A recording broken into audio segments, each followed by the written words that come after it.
Posibleng assassination attempt kay US President Donald Trump ang nangyaring pamamaril sa isang event sa Washington, D.C. sa Amerika. Pati mga opisyal ni Trump target din umano ng gunman. Narito ang Frontline Report. Abala ang mga umattend sa White House Correspondents' Dinner sa isang hotel sa Washington, D.C. sa Amerika. Si US President Donald Trump at si First Lady Melania magkasamang nasa stage nang biglang nagkagulo.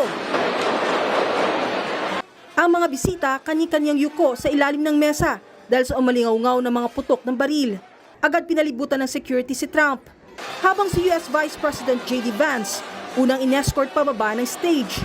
Makalipas ang ilang pang segundo, umakyat na rin sa stage ang mga armadong secret security agent. Saka inilis ang presidente at ang First Lady. Sinicure muna ang lugar hanggang sa tuluyang palabasin ang mga bisita sa event. Kabilang dyan si US Defense Secretary Pete Hegseth. Sa kuha ng CCTV na inilabas mismo ni Trump, makikita ang tumatakbong lalaki na nakalagpas sa security check. Hinabol siya ng mga otoridad. Ayon kay Trump, armadong lalaki sa video. Sa isa pang video, makikitang naaresto na ang lalaki. Nakadapa siya at nakahubad habang nakagapos.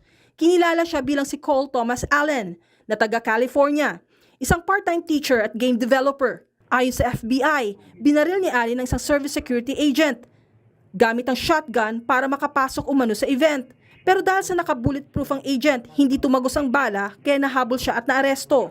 A man charged a security checkpoint armed with multiple weapons. I mean, he was a guy who looked pretty evil when he was down. You know, they had him down. He was fighting hard. He was, in my opinion, a sick person. Who would do that but a sick person?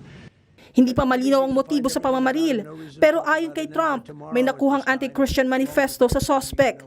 Ayon naman sa mga otoridad, base sa mga sulat at laman ng electronic devices ng gunman, puntirya talaga nito si Trump at mga opisyal ng administrasyon nito. Patuloy pang iniimbestigahan yan. Sakaling mapatunayan na assassination attempt ang nangyari, ito na ang panglimang tangka sa buhay ni US President Trump. Nagbabalita mula sa Frontline, Maluy Echevarria, News 5. Mga kapatid, Julius Babaw po.